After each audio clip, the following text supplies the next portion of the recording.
सद्गुरु कबीर ने कहा है,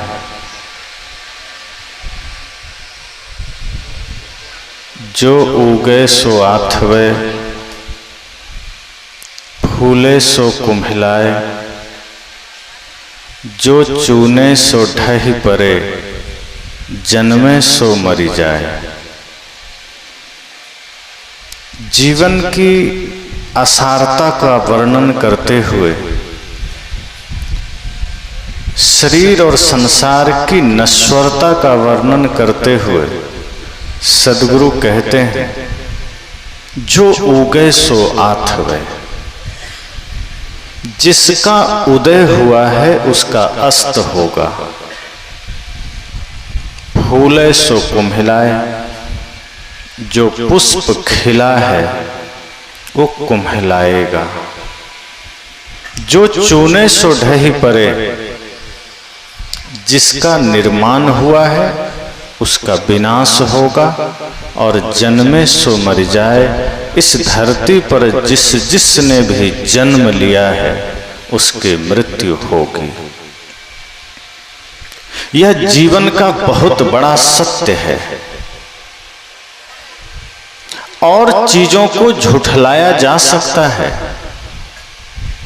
और चीजों को वर्गलाया जा सकता है, नकारा जा सकता है, छोड़ा जा सकता है, लेकिन कोई कहे कि मृत्यु झूठी है तो समझना कि वो कह भी रहा है तो भी उसे मरना है।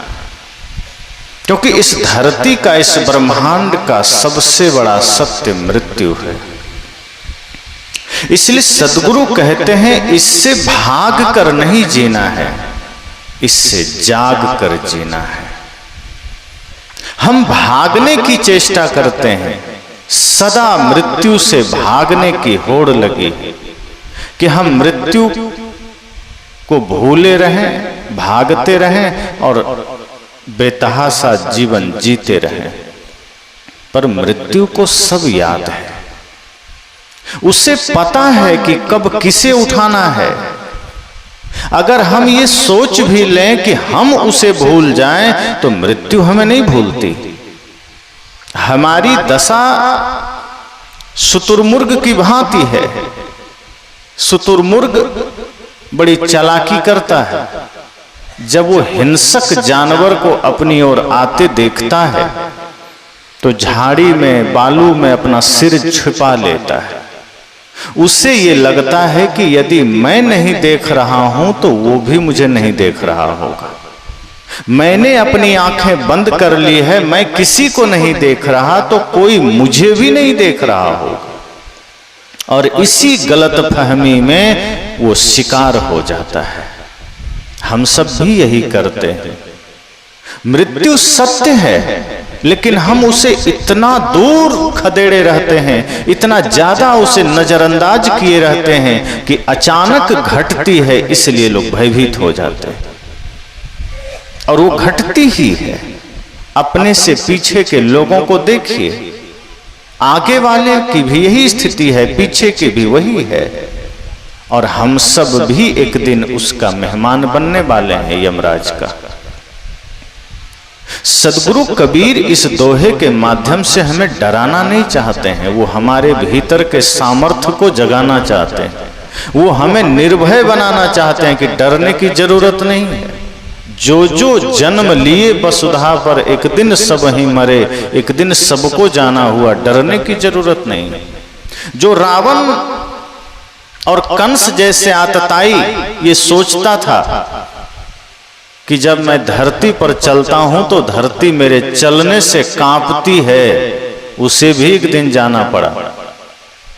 पायन पुहमी नापते, दरिया करते फाल, हाथन पर्वत तौलते तेहिधर खायो काल। सद्गुरु ने कहा कि पैर से ही जिसने धरती को नाप लेता था,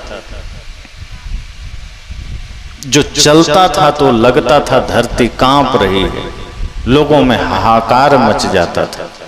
लेकिन जब काल आया, कहा जाता है रावण ने तो मृत्यु को भी बंदी बना रखा था, लेकिन कब तक? जब तक मृत्यु नहीं लिखी थी उसकी तब तक बंदी बनाया था।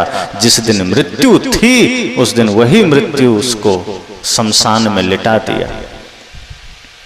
जब वो जिंदा था तो थर्राते थे पांव जिनके सामने जाते हुए, देखा आज उनकी खोपड़ी को ठोकरें खाते हुए। जिसके सामने जाने से भी हमारे पैर कांपते थे वो आज शमशान में लेटा है। सद्गुरु कहते हैं कि इससे भयभीत नहीं होना है। मृत्यु तो सत्य घटना है, और फिर आपकी मृत्यु होती भी कहां है? आप कभी मरते थोड़े हैं, आप देह नहीं हैं। हमने स्वयं को देह मान लिया है, इसलिए मृत्यु का भय होता है। गीता में देह और देही की बात आई है। देह ये नश्वर शरीर है, और जो इसमें बैठा हुआ चेतन है वो देही है। उसकी कभी मृत्यु नहीं होती, वो अजन्मा है, अजर है, अमर है। और जिस दिन हम अपने को पहचान लेते हैं तो हमें इतना ही आभास होता है कि जैसे कपड़ा पुराना हुआ, हमने चेंज कर लिया दूसरा, कोई बात नहीं, कोई घटना थोड़े होती है। ऐसे ही शरीर एक वस्त्र की भांति है, चाहे वो स्त्री का शरीर हो चाहे पुरुष का शरीर हो, है तो कपड़ा ही। ये भी कपड़ा है। अलग अलग कलर के कपड़े हम रखते हैं, ऐसे ही कोई स्त्री का शरीर का कपड़ा पहन लिया, कोई पुरुष शरीर का कपड़ा पहन लिया। लेकिन भीतर जो चेतना है, भीतर जो जीव है, वो सब में वही है, स्वरूप सबका समान है। सद्गुरु कहते हैं इसलिए आप डरिए मत, मृत्यु के साथ जाग कर जिए। जब मृत्यु का आभास बना रहेगा, आपके जीवन में बुराई कभी आ नहीं सकती। जिसको ये आभास हो जाए कि जिसका उदय हुआ है उसका अस्त होगा, वो आदमी पाप नहीं कर सकता, वो आदमी फिर अत्याचार नहीं कर सकता। अभी किसी को बता दिया जाए कि 24 घंटे में तुम्हारी मृत्यु हो जाएगी, वो जुआ खेलने जाएगा क्या? वो चोरी करने जाएगा? वो 24 घंटे के लिए शांत सन्यासी बन जाएगा कि नहीं, 24 घंटे बाद मेरी मृत्यु होनी है। अब उसे कोई भी राग रंग पसंद नहीं आएगा। एक व्यक्ति जीवन के सत्य को जानना चाहता था कि जीवन को कैसे जिए। चारों तरफ माया का पसारा है, कहीं लालच है, लोभ है, छल है, तृष्णा है। इस बीच में स्वयं को कैसे बचाएं? कहीं कामना है, कभी किसी का घर बढ़िया देखा तो मन आकर्षित हुआ, किसी का तन देखा तो आकर्षित हुआ, खुद को कैसे रोकें? एक संत ने कहा चले जाओ राजा जनक के पास। जब वो व्यक्ति गया तो देखता है राजा जनक सिंहासन पर बैठे हैं, सोने का सिंहासन है, और दरबार में नृत्यांगनाएं नाच रही है, दरबारी बैठे हैं। उस आदमी ने सोचा ये क्या मुझे जीवन का सत्य बताएगा, ये तो राजकाज में इतना मस्त है और राजा है, सोने के सिंहासन पर बैठा है। संत ने मुझे गलत जगह भेज दिया। तभी जनक की नजर पड़ी, उसने कहा बोलो क्या बात है? कहा मैं ये जानना चाहता हूं कि संसार में रहते हुए माया से कैसे बचें, क्रोध से कैसे बचें, काम से कैसे बचें, लेकिन मैं गलत जगह आ गया। जनक ने कहा नहीं नहीं, तुम गलत जगह नहीं आए हो। कहा नहीं, मैं गलत जगह आ गया, मैं चलता हूं। जनक जी ने कहा जब आ ही गए हो तो रुको थोड़ी देर और आराम से चाय पानी लेकर जाओ। हालांकि ये विनोद में बातें कही जाती है, क्योंकि चाय तो जब अंग्रेज आए तब लेकर आए। हमारे यहाँ चाय की प्रथा ही नहीं। हमारा देश भारत तो काढ़ा शरबत जूस का देश है, दूध दही का देश। यही हमारे यहाँ पिलाया जाता था, पिया जाता था। अंग्रेज आए तो चाय की बीमारी लेकर आए और हम लोग उसमें पड़ गए। तो एक कहावत ही बन गई कि चाय पानी पूछा कि नहीं। तो जनक जी ने तो उससे दूध शरबत ही पूछा होगा, तो उन्होंने कहा ठहरो थोड़ी देर। उसने सोचा चलो अब आ ही गए हैं तो रुक जाते हैं। जनक जी ने कहा कोई बात नहीं, आ गए हो तो मेरा महल देख लो। उसे लगा ये तो सही बात है, महल का दर्शन कर लेते हैं। कहा दूसरी बात यह है कि तुम महल ही नहीं, मेरे कक्ष को भी देख सकते हो, मेरे रानियों को भी देख सकते हो। उस युवक को लगा ये तो और गजब की बात है, मुझे तो इतना ज्यादा छूट मिल रही। तब तो देख ही लेते हैं। कल को कोई पूछेगा कि राज्य में गए तो क्या क्या देखा, तो बता तो सकूंगा कि इतनी चीजें मैंने देखा। राजा जनक ने कहा ठीक है तुम देख सकते हो। वो व्यक्ति तैयार हुआ। जनक ने कहा लेकिन एक शर्त है, तुम ऐसे नहीं देख सकते। कहा क्या? कहा एक कटोरा दिया जाएगा और उसमें तेल भरा होगा, तेल लबालब भरा होगा, और अगल बगल तुम्हारे 2 सैनिक चलेंगे। अगर एक बूंद भी तेल धरती पर गिरा तो वो सैनिक तुम्हारी गर्दन उड़ा देंगे। अब उसे डर हो गया। कहा ये तो असली मामला आ गया। अब वो घबरा गया। कहा और अब तुम यहां से जा भी नहीं सकते बिना पूरा महल देखे। वो सोचता है कोशिश करते हैं शायद हम सफल हो जाएं, महल देख लें। वो सोचा क्या दिक्कत है, सावधानी से चलेंगे, तेल थोड़े गिरेगा। महल भी देख लेंगे, रानियों को भी देख लेंगे, राजा का सब कक्ष देख लेंगे। अगल बगल 2 तलवारें लेकर सैनिक खड़े हो गए। तेल का कटोरा दिया गया, वो चला। लेकिन जब चला तो एक ही ख्याल मन में आया कि यदि थोड़ी सी भी चूक हुई और एक बूंद तेल छलका कि मेरी गर्दन कट जाएगी। अब वो न कक्ष देख रहा है, न महल देख रहा है, न पर्दे देख रहा है, न राजा के रानियों के तरफ दृष्टि है। वो कटोरे पर नजर लड़ाए, झुकाए, टिकाए धीरे धीरे बढ़ रहा है। पसीने से भीग रहा है, नजर कटोरे पर है, कदम पर भी नहीं कटोरे पर है कि धीरे धीरे धीरे धीरे ऐसे करते करते पूरा महल घूमकर सामने आ गया। सैनिक ने कहा रुक जाओ, अब तुम घूम लिए। कटोरा रखाया गया। राजा ने कहा बताओ मेरा महल कैसा है? उस व्यक्ति ने कहा कौन सा महल, कैसा महल? कहा मेरी रानी कैसी है? कहा कैसी रानी? मुझे तो सिवाय मृत्यु के कुछ दिख ही नहीं रहा था, आप महल की बात करते हैं। मेरे अगल बगल आपके ये 2 सैनिक इतना निर्दयी बनकर तलवार लेकर चल रहे थे कि देखकर ही डर लगता था। और तेल का कटोरा ऊपर से आपने शर्त रख दी कि एक बूंद गिरा नहीं कि गर्दन काट दी जाएगी। कैसा महल, कैसी खिड़कियां, कैसे पर्दे, मैं तो कुछ देखा ही नहीं। मुझे तो इस तेल के कटोरे में सिर्फ अपनी मृत्यु नजर आ रही थी। जनक ने कहा जैसे तुम तेल के कटोरे में अपने मृत्यु देख रहे थे, मैं 24 घंटे अपने मृत्यु को देखता हूं। इसलिए ये किसी भी प्रकार की माया मुझे छू नहीं सकती है, किसी भी प्रकार की कामना मुझे स्पर्श नहीं कर सकती है, किसी भी प्रकार का लोभ मुझे छू नहीं सकता है। और इसी कारण मैं राज्य चलाते हुए भी देह धरे विदेह कहाई, कि देह में होते हुए मैं विदेह बनकर बैठा हूं।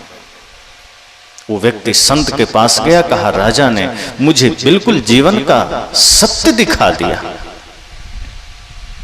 ये बात सत्य है कि अगर हम मृत्यु को भुलाकर नहीं उसे बुलाकर जीते हैं तो कभी भी हम माया के वशीभूत नहीं हो सकते। हम माया के वशीभूत ही तब होते हैं जब मृत्यु को भूल जाते हैं, जो कि जीवन का परम सत्य है। और हम भूलते हैं, मृत्यु थोड़े भूलती है। मान लीजिए आप जीवन भर भूले रहें, उसे टालते रहें, उसे नजरअंदाज करते रहें, तो क्या आप अमर हो जाएंगे? जिस दिन मृत्यु होनी है होगी ही। तो जब मृत्यु होनी ही है तो उसे भुलाकर क्यों जीना?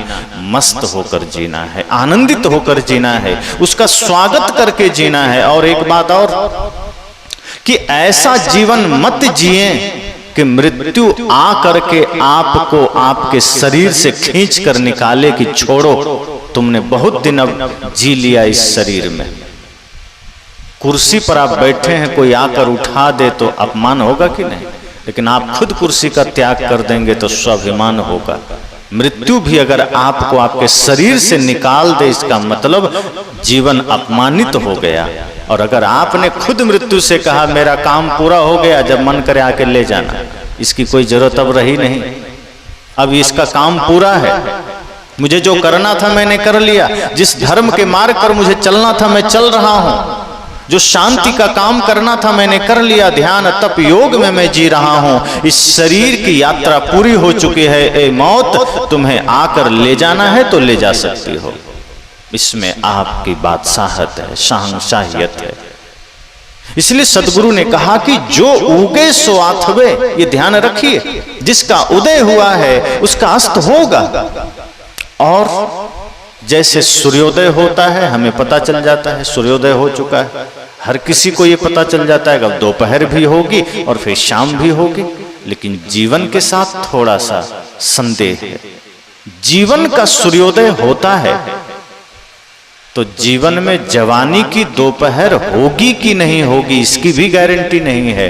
डायरेक्ट सूर्यास्त का बुढ़ापा आ जाता है। कई बार ऐसा होता है कि जीवन का सूर्योदय तो होता है, बच्चे का जन्म हुआ, लेकिन कई बार वो जवानी और बुढ़ापा दोनों नहीं देख पाता, डायरेक्ट मौत की गले लगा लेता है, मौत की गोद में चले जाता है।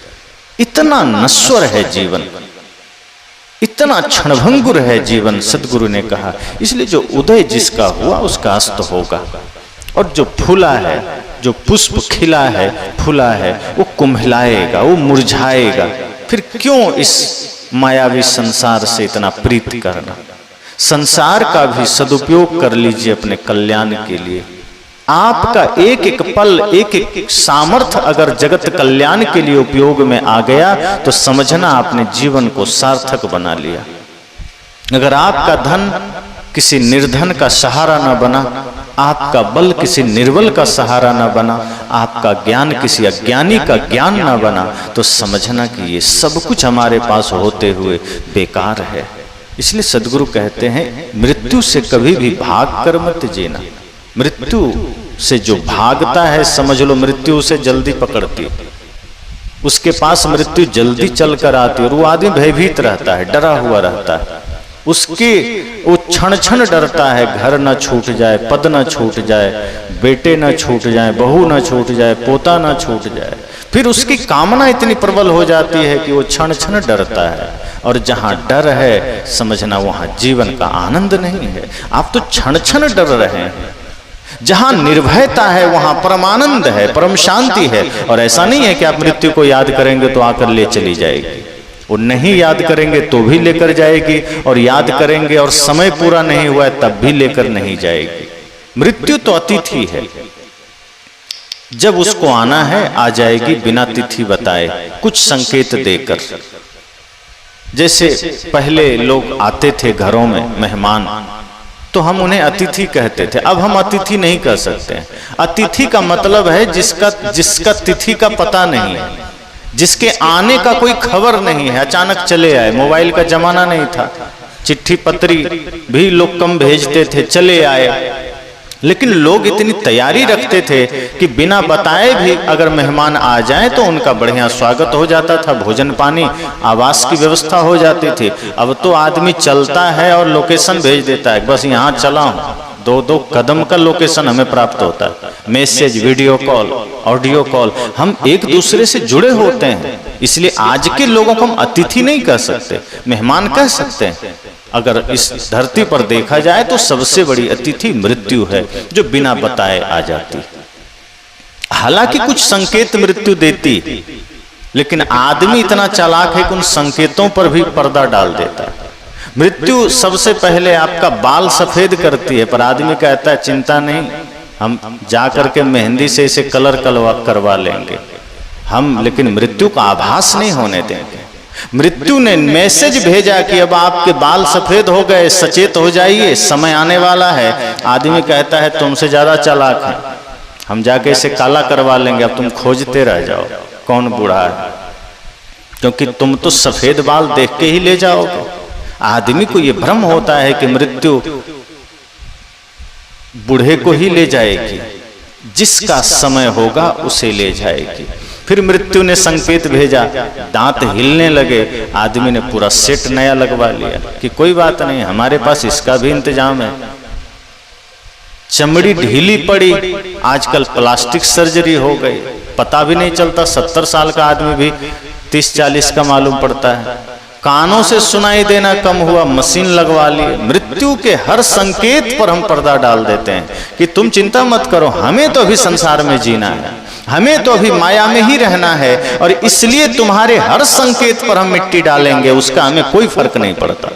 पर जो सजग आदमी है एक संकेत पर जागृत हो जाता है। इसलिए हमारे ऋषि मुनियों ने व्यवस्था बनाई थी, ब्रह्मचर्य, गृहस्थ, वानप्रस्थ और सन्यास, कि 25 वर्ष की अवस्था आप ब्रह्मचर्य के रूप में जिए, गृहस्थ समाज के लिए भी, उसके बाद 25 वर्ष आप गृहस्थ जीवन जिए, और जब गृहस्थ जीवन के 25 वर्ष पूरे हो जाएं तो माया मोह का त्याग करके वानप्रस्थ हो जाइए। लेकिन आज के समय में लोग अंतिम समय आते तक कुंडली मार के बैठा रहना चाहता है, मैं छोड़ ही नहीं सकता, तो मृत्यु कहते चल अब तेरा समय हो गया, अब कब तक बैठेगा। सदगुरु कहते हैं सचेत हो जाइए, जागृत हो जाइए। आप नहीं चाहेंगे फिर भी मृत्यु लेकर जाएगी, फिर क्यों इस स्वप्नवत संसार में इतना प्रयास कर रहे हो। जो है उसका सदुपयोग करिए, सांसों का सदुपयोग करिए। आपको पता नहीं है आपकी सांसें कितनी कीमती है और आप इसे व्यर्थ खोए चले जा रहे हैं। आपको पता नहीं है आपकी एक एक आयु, एक एक पल कितना महत्वपूर्ण है और आप उसे व्यर्थ गंवाए चले जा रहे हैं। अपनी सांसों का सदुपयोग करिए। श्वास श्वास में नाम लूं, वृथा सांस न खोए, ना जाने इस श्वास का आवन हो ना हो। सदगुरु कहते हैं श्वास श्वास में नाम लो। इन सांसों का प्रयोग हमेशा पवित्र नाम का स्मरण में करिए, पवित्र काम में करिए। पता नहीं जो श्वास भीतर गई वो बाहर आए ना आए, जो बाहर है वो भीतर जाए ना जाए, कोई ठिकाना कोई भरोसा नहीं। तो सदगुरु कहते हैं जो उगे सो आथवे, फूले सो कुम्हिलाए, जो चूने सो ढही परे, जन्मे सो मर जाए। और जिसका निर्माण हुआ उसका विनाश होगा, स्वाभाविक है, इस सृष्टि ऐसी ही है। जिसका निर्माण हुआ उसका विनाश होता है, जो फूलता है, कुम्हिलाता है, जन्मता है, मरता है। कहने का अर्थ यह है कि जब इतना स्वप्नवत संसार है फिर उसके पीछे प्राण क्यों गंवाना, हमें तो उसका सदुपयोग कर लेना है। जैसे हम रात में सपना देखते हैं तो कई बार सपने में आप क्या देखते हैं कि कहीं का आप राजा बन गए, आपके पास बहुत ज्यादा धन आ गया, पद आ गया, आपके पास बहुत ज्यादा व्यवस्था आ गई, आपका पूरा परिवार चेंज हो गया, अलग अलग दुनिया आप देख रहे हैं। और जब नींद खुली तब सब गायब। सपना में जो भी आपने देखा वो हकीकत में नहीं था। एक राजा का पुत्र बीमार था, लगभग मृत्यु शैया पर लेटा था, मृत्यु आने ही वाली थी, वहीं वो भी बैठा था, चिंता में था। लेकिन बैठे बैठे बैठे बैठे काफी समय बीता, अचानक थोड़ी सी आंख लग गई। चिंता में था फिर भी थका मांदा था, आंख लग गई। जैसे ही आंख लगी उसने एक सपना देखा कि वो कहीं और का राजा हो गया है, जिस राज्य का राजा है वो भूल गया। सपने में उसका कोई ख्याल न रहा, जो मृत्यु शैया पर लेटा हुआ पुत्र है उसका ख्याल न रहा, जो पत्नी बगल खड़ी है उसका ख्याल न रहा, वो सब भूल गया। सपने में वो अलग ही दुनिया में चला गया, एक अलग ही राज्य का राजा उसे याद आ गया कि मैं तो यहाँ का राजा हूँ। और सपने में वो देखता है कि मेरे तो 12 पुत्र हैं, सभी एक से एक तेजस्वी, एक से एक होनहार, सुंदर पत्नी है और भी बड़ा राज्य है। अचानक पत्नी ने धक्का दिया कि उठो, तुम सो गए, जल्दी से उठो। वो सपने में था, आंख खोलता है, अचानक सपना गायब। पत्नी कहती है तुम सो गए, ऐसे समय में सो गए। अब राजा जो सपने में जाने से पहले चिंता में था, जब सपना टूटा पत्नी के हिलाने पर, अब वो हंसने लगा। रानी कहती है पागल हो गया क्या, सामने बेटा पड़ा है, अब तब ये मरने वाला है और तुम हंसे जा रहे हो, कहीं तुम विक्षिप्त तो नहीं हो गए, सदमे में तो नहीं चले गए।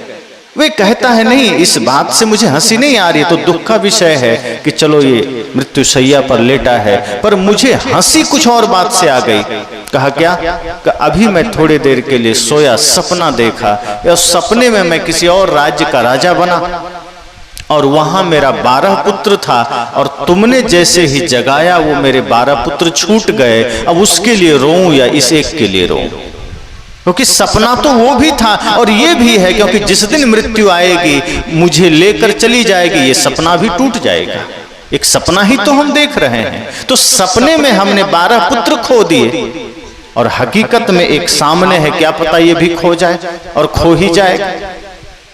आंखें खुली है, हमें लगता है ये सत्य है, लेकिन जिस दिन मृत्यु आती है पता चलता है ये भी एक सपना ही था।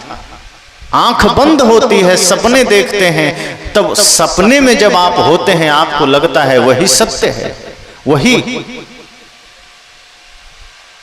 वो झूठ आपको मालूम नहीं पड़ता है। सपने में जब आप होते हैं तो किसको लगता है कि मैं झूठा देख रहा हूं, सब कुछ सत्य मालूम पड़ता है।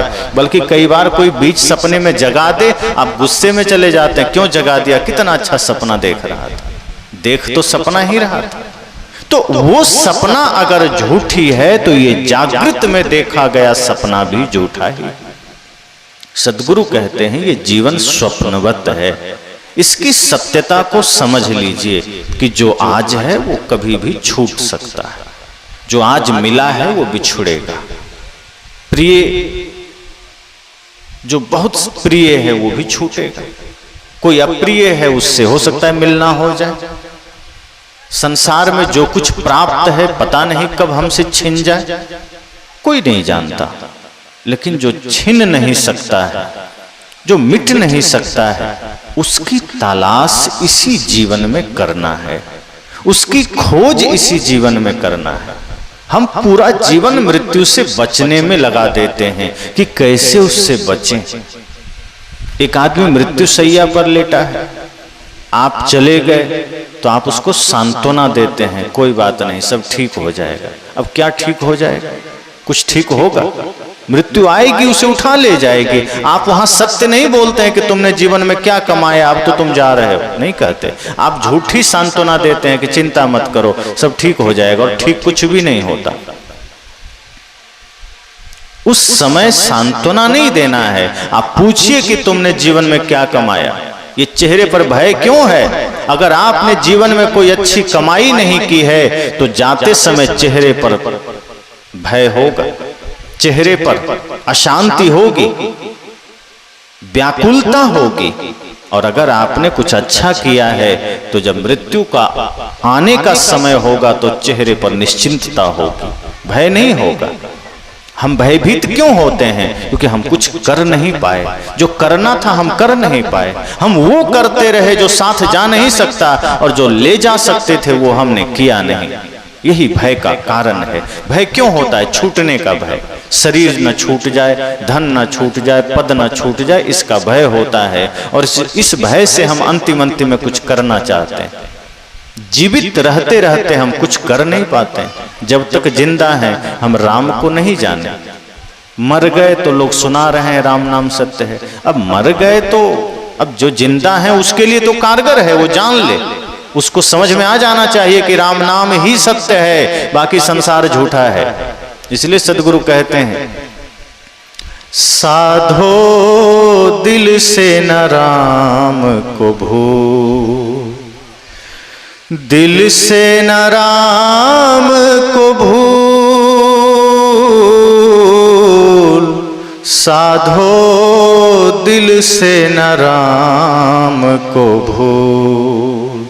स्याही गई सफेदी आई, स्याही गई सफेदी आई, चलना है बड़ी दूर,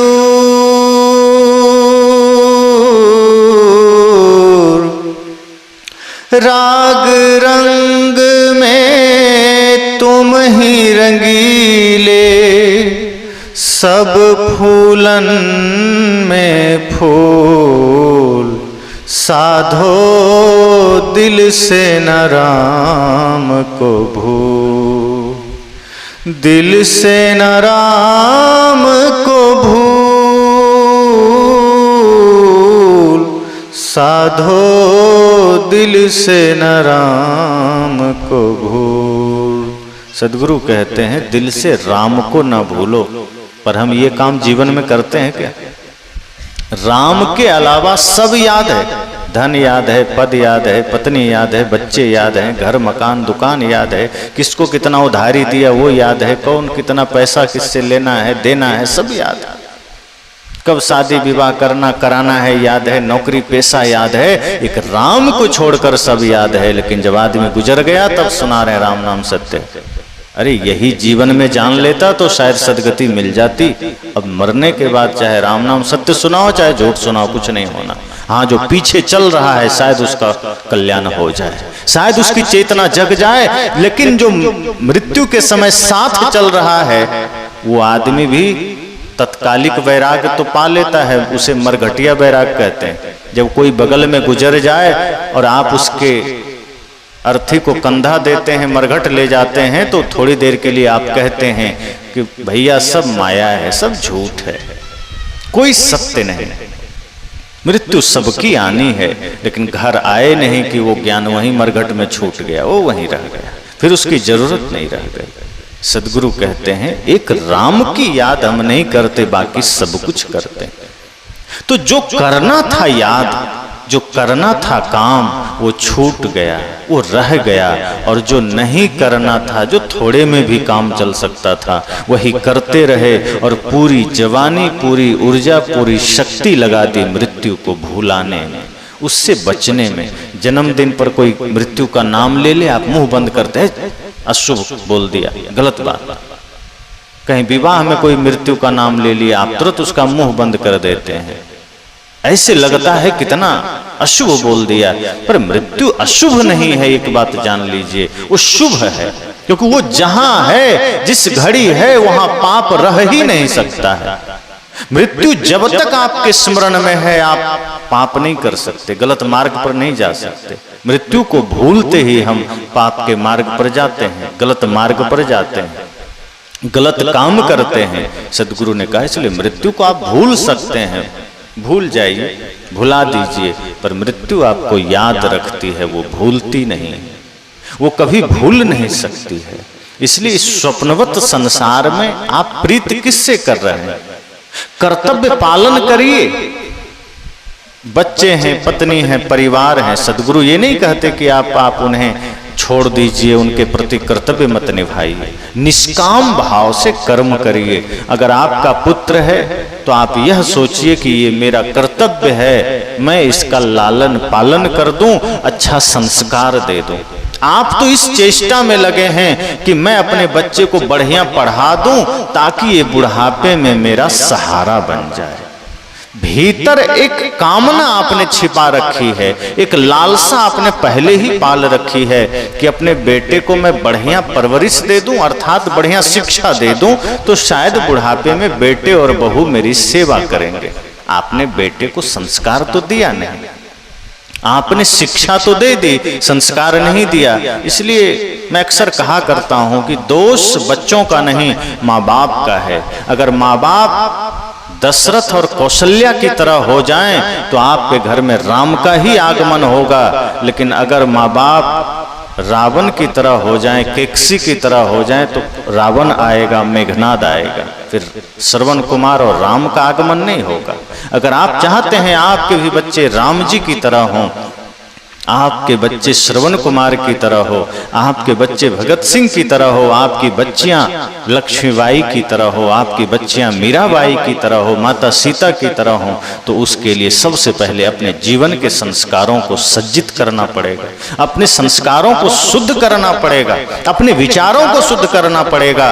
और ये काम माता पिता दोनों को जरूरी है। और खास करके माताओं को तो ये शिक्षा लेनी चाहिए कि जिस दिन आप अपने भीतर के शक्ति सामर्थ्य को जागृत कर लेंगे, अपने संस्कारों को पवित्र कर लेंगे, आपके जीवन में, आपके गर्भ में फिर कोई दुरात्मा नहीं आ सकता, फिर कोई पवित्र आत्मा ही आएगा।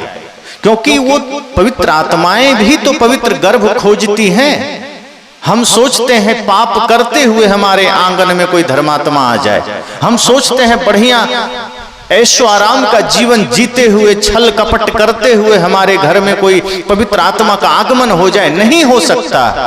अगर आपने अपने मन वचन कर्म को निर्मल बनाया है, अगर आपने अपने विचारों को पवित्र बनाया है, तभी आपके घर में कोई शुद्ध आत्मा का आगमन होगा, वरना नहीं होगा। वो कोई अपवाद है जो प्रहलाद और ध्रुव जैसे आ जाते हैं, वरना बहुधा ऐसा होता नहीं है। अक्सर ऐसा होता है कि माँ बाप के संस्कारों का असर संतान पर पड़ती। इसलिए सदगुरु कहते हैं कि स्वयं को बदलिए, संभालिए, समय कम है। अर्थी उठने से पहले जीवन के अर्थ को समझ लीजिए। ऐसा ना हो कि अर्थ समझे बिना जीवन व्यर्थ हो जाए, और जब जीवन ही व्यर्थ हो गया तो नरक के सिवा कुछ नहीं मिलेगा। इसलिए हम संसार को समझने में समय लगा देते हैं। सदगुरु कहते हैं संसार को उतना समझ लीजिए जितना में भोजन मिल जाए, उतना समझ लीजिए जितना में आप खा सकें, दूसरे को खिला सकें, इतना समझ लीजिए जितना में आपके लिए आवास की व्यवस्था हो जाए। उसके बाद स्वयं को समझिए, अपने मन को समझिए। और अगर ज्यादा आपने संचय कर लिया कोई बात नहीं। सदगुरु संत ये नहीं कहते कि आपने ज्यादा कमा लिया तो कूड़ा में डाल दीजिए। अगर आपके पास धन है, आप खाइए, बढ़िया जीवन बिताइए, लेकिन कोशिश करिए वो धन किसी के लिए दुख का कारण न बने। अगर आपका धन किसी के लिए पीड़ा का कारण बन गया, जैसा कि आज होता है, धन है तो आदमी क्या करता है, जिस तरीके से आदमी के पास धन आता है वो धन आदमी को उसी मार्ग पर ले जाता है। अगर हमने कहीं भी छल से धन कमाया है, कहीं भी पाप से धन कमाया है, तो वो धन आपको जुए के अड्डे पर ले जाएगा, वो धन आपको शराब के ठेके पर ले जाएगा, वो धन आपको नशा में ले जाएगा, वो धन आपको ऑर्केस्ट्रा में ले जाएगा। फिर वो धन आपको सत्संग में नहीं ले जाएगा, वो धन आपको पुण्य स्थल पर नहीं ले जाएगा, वो धन आपको धर्म करने के लिए नहीं ले जाएगा। जिस मार्ग से आपने धन का अर्जन किया है वो धन आपको वहीं लेकर जाएगा। फिर वो धन का सदुपयोग नहीं हुआ, फिर वो धन आपके लिए और नरक तैयार कर दिया। इसलिए सदगुरु कहते हैं कि आपके पास सामर्थ्य है, धन है, कोई दिक्कत नहीं है, आप राजा बनिए। सदगुरु तो कामना करते हैं कि भौतिक दृष्टि से भी आप राजा बन जाइए, सम्राट बन जाइए, लेकिन आपका दिल इतना विशाल होना चाहिए कि समस्त सृष्टि के लिए करुणा हो सके। आप बाहर से तो राजा बन जाते हैं, बाहर से आप धनी हो जाते हैं, भीतर से आप निहायत गरीब रहते हैं। अपने माँ बाप के लिए भी आपके हृदय में जगह नहीं बचती, अपने पड़ोसियों के लिए, अपने मित्र के लिए, अपने बच्चों के लिए भी जगह नहीं बचती। स्वार्थपरता में हम इतने गिरते चले जाते हैं कि ये भी भय नहीं होता कि मृत्यु आएगी, सब जहां के तहां रह जाएगा, हम लेकर कुछ नहीं जाएंगे। जो ले जा सकते हैं वो कमाया नहीं। आप कितनी भी कोशिश कर लें, यहाँ ठहरने की कोई व्यवस्था नहीं है। इस संसार को इसीलिए संतों ने मुसाफिर खाना कहा है। मुसाफिर खाना ठहरने के लिए, कुछ पल के लिए है, परमानेंट नहीं होता। स्टेशन में जो मुसाफिर खाना बने होते हैं, आप वहां चाहें कि एक कोना में अपना बसेरा डाल ले और परमानेंट यहीं रहें, आपको रहने नहीं दिया जाएगा। वो बसेरा है, रैन बसेरा, मुसाफिर खाना। आप कहीं यात्रा कर रहे हैं, कुछ पल विश्राम कर लीजिए, कोई नहीं रोकेगा। लेकिन अगर आपने झोला, झंडी, चूल्हा, बर्तन लेकर पहुंच गए तो आपको हटा दिया जाएगा कि क्या कर रहे हो। और हमने संसार में वही कर लिया है। ये मिला था, एक संसार की यात्रा हम कर रहे हैं, एक अनंत यात्रा पर हम चल रहे हैं। संसार मिला थोड़ा ठहरने के लिए, थोड़ा विश्राम के लिए, थोड़ा भजन भक्ति के लिए। हमने पूरा डेरा डंडा ही डाल दिया कि बस अब यहीं बस जाना है। और मृत्यु तब हिला देती है कि उठो, तुम्हारा समय पूरा हुआ। तो आदमी कहता है अरे मैंने तो अभी कुछ किया ही नहीं। कहा तो समय तो मिला था, नहीं किया तो हम क्या करें। जैसे किसी लड़के को परीक्षा के लिए 3 घंटे का समय मिलता है, अब वो 3 घंटे उसको मिला और सबको मिलता है, कोई एक को थोड़े मिलता है, सबको मिलता है। तो जो तेज है, जो पढ़ने में आगे है, वो 3 घंटे से पहले ही अपना कॉपी लिख करके जमा करके निकल लेता है। और जो आलसी है, जिसको पढ़ने में मन नहीं लगता है, या जो खुराफाती है, वो बैठे बैठे सोचते रहता है कि इसका उत्तर दूं, उसका दूं कि इसका दूं। ऐसे सोचते सोचते 1 घंटा निकल गया। फिर सोचता है चलो पहले उसका दे, तो फिर सोचता है क्यों उसका, क्यों इसका, क्यों नहीं, अच्छा इसका ही दे देता हूं। ऐसे ही कल्पना करते करते दूसरा घंटा भी निकाल दिया। फिर तीसरे घंटे में अब दिमाग काम नहीं करता, अरे मैं तो इसका भी भूल गया, जो जानता था वो भी याद नहीं रहा। अब 3 घंटा बीत गया, कॉपी जब लेने के लिए आ गए अधिकारी, तब कहता है थोड़ा मोहलत और दे दीजिए, थोड़ा एक तो लिख लूं, अधिकारी कहता है तुम्हें तो 3 घंटे का समय मिला था, वो भी कम पड़ गया, अब तक तुमने कुछ लिखा ही नहीं, अब तक तुम कल्पना में ही जीते रहे और कॉपी छीन ली जाती है। हम सबको भी मृत्यु ने 3 घंटे दिए हैं, बचपना का, बाल्यावस्था का, जवानी का और बुढ़ापा का। हम बाल्यावस्था तो ऐसे ही सोचते में विचारते में निकाल देते हैं कि अब क्या करना, खेलना खाना कूदना बस, और जवानी आई तो फिर मस्त हो गए, उसमें तो हम धर्म करते ही नहीं हैं। आदमी कह देता है रे भजन सत्संग बुढ़ापे की चीज, जवानी कोई सत्संग के लिए, ये तो खेलने खाने मौज उड़ाने के लिए है, खेलो खाओ मौज उड़ाओ, और हम नादानी में होते हैं।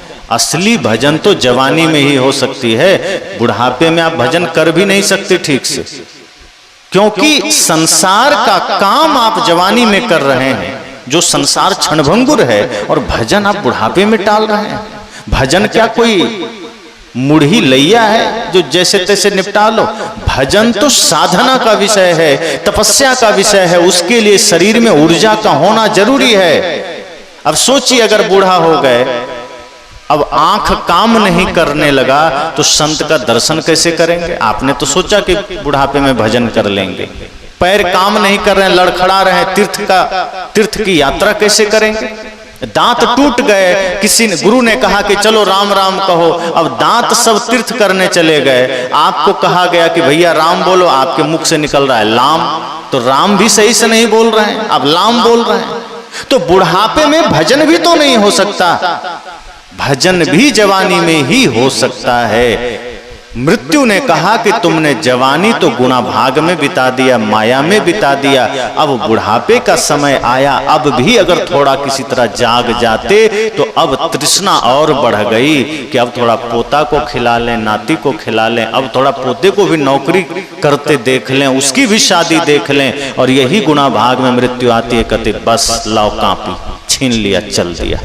अब आप कहते हैं जन्म सब धोखे में खोई दियो, तूने कबहू न राम कहो, जन्म सब धोखे में खोई दियो। सदगुरु कहते हैं इसलिए सजग हो जाइए, जागृत हो जाइए। जीवन में जब आप बेहोशी में होते हैं तो खुद का जीवन तो बिगाड़ते ही हैं, अपने बच्चों को भी आप बिगाड़ देते हैं। इसलिए तो आज राष्ट्र में इतनी अराजकता का कारण कौन है?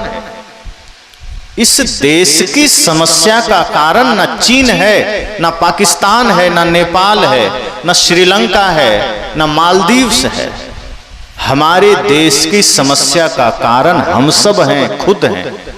हर दृष्टि से आप देख लीजिए, जिस दिन आप संकल्प ले लेंगे कि हमें अपने बच्चों में भगत सिंह जैसा संस्कार डालना है, अगर एक माँ बाप ये संकल्प ले ले तो एक एक समाज से एक भगत सिंह ने पूरे देश हिला डाला था। अगर आप एक एक घर से ये संकल्प ले लें, और जिस दिन ये पूरा हो गया, ये देश पुनः विश्व गुरु बनेगा कि नहीं? कोई रोक सकता है?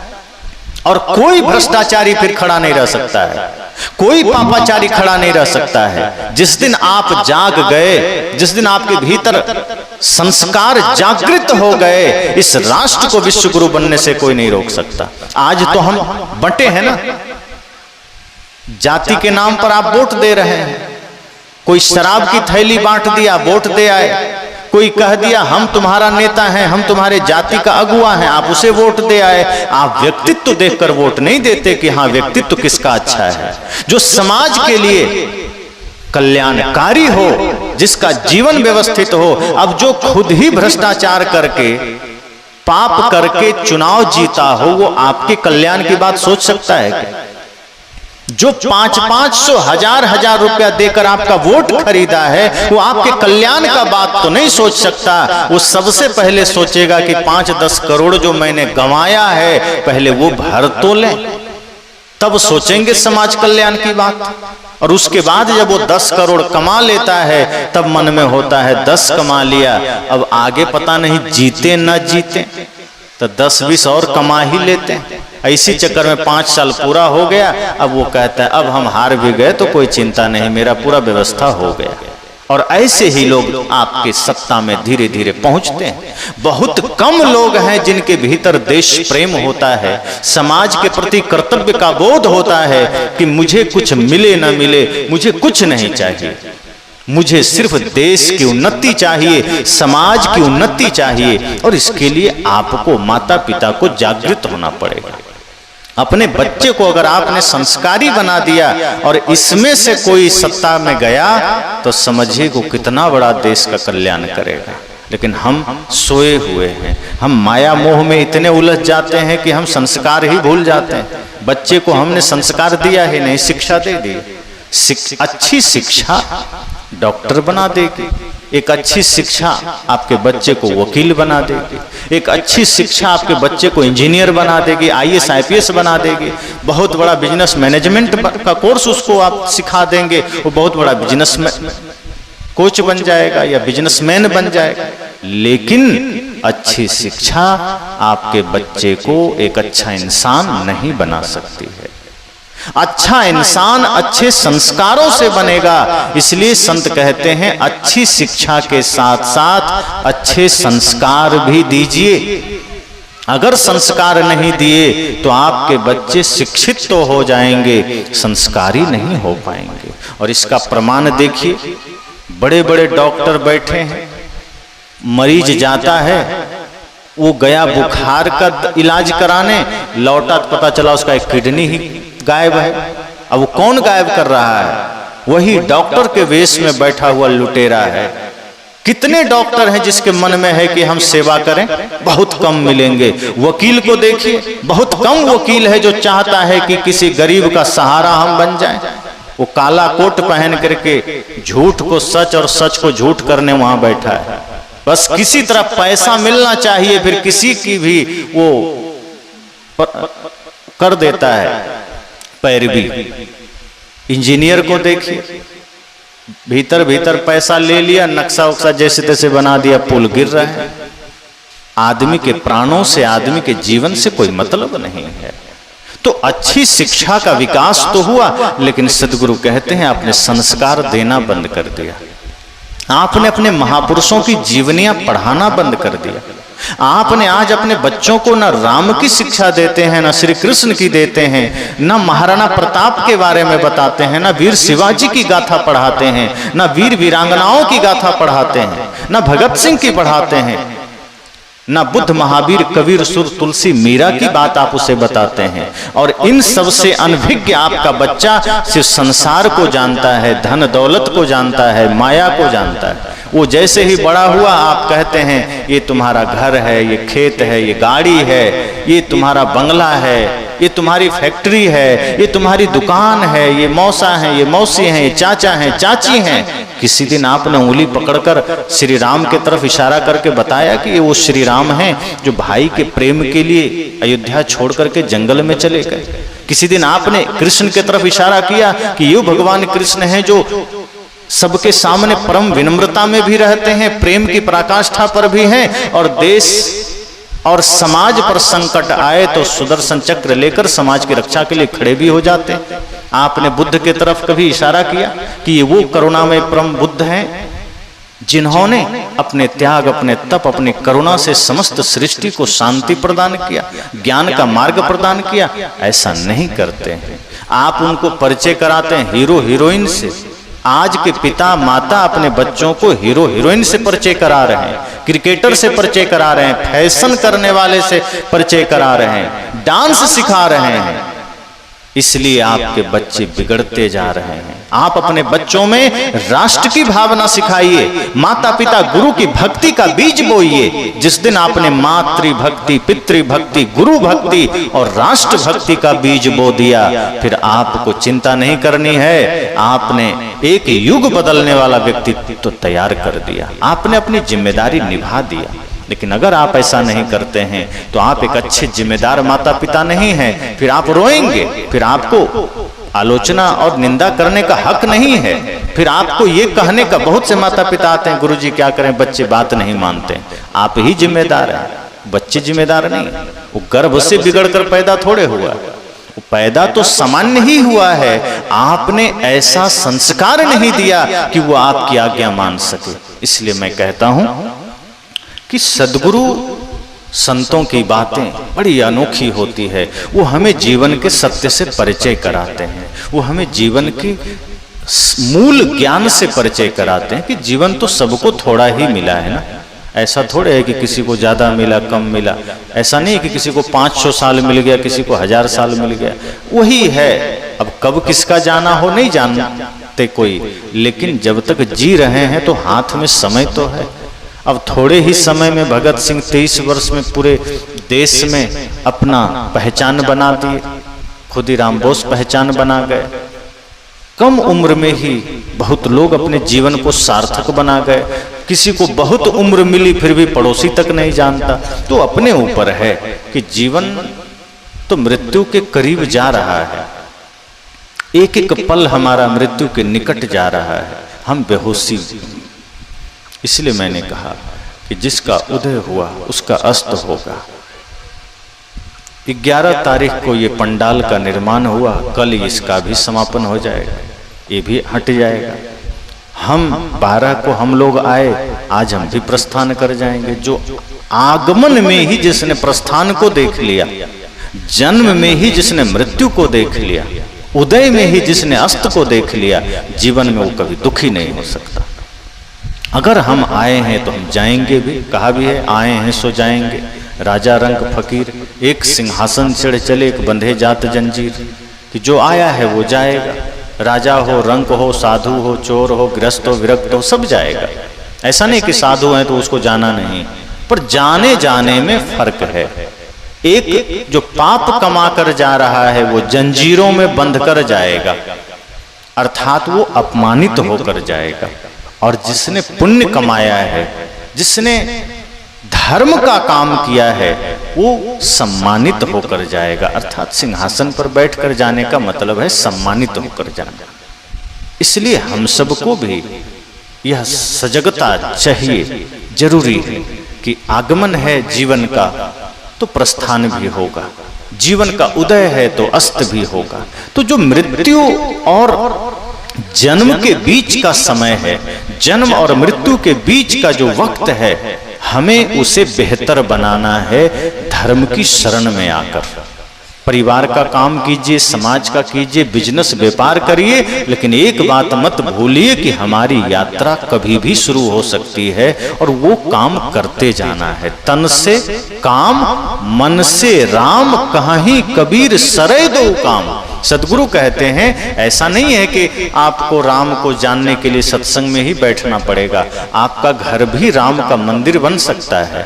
अगर आप काम करते करते मन में राम का स्मरण कर रहे हैं, ज्ञान का स्मरण कर रहे हैं, गुरु की बातों का स्मरण कर रहे हैं, तो समझिए कि हाथ से काम हो रहा है और मन से राम का चिंतन हो रहा है। अगर आपने आप एक दुकानदार हैं और आपने ग्राहक में भगवान का दर्शन कर लिया तो उचित मुनाफा तो आप लेंगे, आप ठगी नहीं करेंगे। अगर आपने अपने भीतर के भगवान को जान लिया तो इतना तो आपको पक्का बोध हो जाएगा कि मेरे हृदय में राम का निवास है, हम मुख में गंदगी नहीं डालेंगे। आपका मुख सबसे पवित्र जगह है, आप इससे राम का नाम लेते हैं, गुरु का नाम लेते हैं, इसी में कचरा क्यों डालना। और समस्या तो ये है कि जहां मंदिर है उस मंदिर में हम जाते हैं, अब वहां तो भगवान की एक प्रतिमा रखी है, वो सूंघ तो नहीं सकते, तो वहां हम बढ़िया अगरबत्ती जलाते हैं। अब भगवान सूंघ नहीं सकते फिर भी अगरबत्ती जला रहे हैं, लेकिन जिस हृदय में स्वयं भगवान बैठा है वहां लोग बीड़ी और सिगरेट जला रहे हैं। जहां चाहिए सुगंध कि परमात्मा सच में सुगंध ले सकते हैं, उस शरीर के आगे आप बीड़ी सिगरेट डाल रहे हैं। जहां नहीं भी दिए काम बन सकता है। अगर आपने सब में परमात्मा को देखना जान लिया तो समझिए कि वहां नहीं भी जलाए तो बात बन सकती है, फिर भी आपकी आस्था है, आप वहां बढ़िया क्वालिटी का अगरबत्ती जला दिए। जहां जलाना चाहिए वहां आपने बीड़ी सिगरेट जलाया, वहां आपने बतासा और मिश्री चढ़ाया, और जहां चढ़ाना चाहिए वहां गुटखा और तंबाकू चढ़ाया। वहां आपने गंगा जल और दूध चढ़ाया, और जहां सच में गंगा जल चढ़ाना चाहिए जिस परमात्मा को और दूध, वहां आपने शराब चढ़ाया। तो इस तरह की विरोधाभास हमारे जीवन में है और हम सोचते हम भक्ति कर रहे हैं। इसलिए मैंने कहा संकल्प लीजिए, जीवन थोड़ा है, पूजा करनी ही है तो वो सार्थक सम्यक पूजा करिए जिसका एक एक क्षण एक एक पल आपका सार्थक हो जाए। पूजा का मतलब ही है आप जो कुछ करें सो पूजा हो जाए। कर्म को ही पूजा बना लीजिए। आपका झाड़ू लगाना भी पूजा हो जाए। माताएं जब भोजन बनाएं तो आप इस भाव से बनाइए कि हम परमात्मा के लिए ही भोजन बना रहे हैं। और जिस दिन आपने ऐसा भाव किया, आपका हर दिन भोजन बनाना पूजा हो जाएगा। और जिस दिन पूजा के भाव से भोजन बनेगा, वो भोजन जब कोई करेंगे उस भोजन का स्वाद ही अलग होगा। आप कितना भी मसाला डाल दीजिए, कितना भी भूंज दीजिए, कितना भी उसमें दुनिया भर की चीजें डाल दीजिए, लेकिन उस भोजन में अगर आपकी श्रद्धा, आपकी भक्ति, आपका प्रेम समाहित नहीं है तो वो भोजन फिर निरस हो जाता है। तभी तो कृष्ण के लिए कहा जाता है कि दुर्योधन घर मेवा त्यागे, साग विदुर घर खायो रूखा। क्यों? उन्होंने कहा कि तुम्हारा भोजन तो ठीक है, तुमने 56 प्रकार का व्यंजन बनाया, पर उसमें अहंकार की गंध है। और विदुर जी के साग में सुगंध है श्रद्धा का, समर्पण का, प्रेम का, और वो साग भी अमृत तुल्य हो गया है। तो इसलिए मन आपका शुद्ध हो, पवित्र हो, और जीवन के एक एक पल को देखिए कि न जाने अगला पल कब विराम लेकर आ जाए, न जाने जीवन का दिया कब बुझ जाए, न जाने जीवन की यात्रा कब विराम हो जाए। तो विराम होना ही है, हो जाए, कोई बात नहीं। हमें सजग होकर जीना है, हमें जागृत होकर जीना है, स्वयं को जगाना है, अपने बच्चों में दिव्यता भरनी है, अपने बच्चों को दिव्य संस्कारों से सुसज्जित करना है, ताकि आपके बच्चों में से ही कोई देश का कर्णधार निकल सके, समाज का कर्णधार निकल सके। अपने बच्चों को वो दिव्य संस्कार दीजिए, वो सामर्थ्य प्रदान करिए कि जब कभी आपके बच्चे बड़े हो जाएं तो आपके समाज के युवाओं के सामने अगर कोई माँ बहन बेटी गुजरे तो वो सुरक्षित महसूस करे। आज माँ बहन बेटियां अपने ही समाज के युवाओं से भयभीत क्यों होती है? क्योंकि कहीं ना कहीं उन युवाओं को दिव्य संस्कार नहीं मिले हैं, पशुता के संस्कार मिले हैं। इसलिए आज युवाओं के सामने आपके ही अपने ही समाज के बहन बेटियां वहां भयभीत हो रही है, रात में चलने से डर रही है। ये क्रूरता, ये पागलपन, ये वहशीपन कहां से आया? ये कहीं ना कहीं हमारे संस्कारों की कमी है। तो ऐसे संस्कार अपने भीतर जागृत करिए। युवाओं को भी ये सोचना चाहिए कि हमें अपने भारत की उस संस्कृति को याद करना है जहां मातृवत परदारेषु का भाव है, जहां सबको माता समझा गया, पुत्र पुत्री समझा गया, बहन समझा गया। और इस भाव के साथ आप खड़े हो जाइए और सोचिए कि मेरे होते अगर कोई भी बहन बगल से गुजरे तो वो डरना नहीं चाहिए, बल्कि उसका सुरक्षा गार्ड हम है। ये देश की संस्कृति है, ये देश की सभ्यता है। तो बहुत बहुत शुभकामनाएं, मंगल कामनाएं। 3 दिन का ये आयोजन, हमारे भक्तराज बैठे हैं, सुरेंद्र जी, सुरेंद्र जी नाम है ना, सुरेश, हाँ मैं भूल गया। तो सुरेश जी मुझसे फोन पर उन्होंने बात की, अपनी बात बताई कि कुछ ही दिनों से मैंने आपका एक विचार सुना, 2-4 विचार, और मेरा जीवन बदल गया। आप आ जाइए इधर। विचारों से लोग कहते हैं आप इतना बोलते हैं, इतने संत बोलते हैं, कहाँ कुछ परिवर्तन आ रहा है? यही परिवर्तन है। आज हम आपके बीच हैं, परिवर्तन ही तो है। और ऐसे कितने लोग बदल रहे हैं, ये अलग बात है कि हमें दिखाई नहीं देता। तो सुरेश जी बदल गए, आप सबके बीच के हैं, आप जानते हैं क्या क्या ऐब थे इनके जीवन में, इन्होंने सब छोड़ दिया।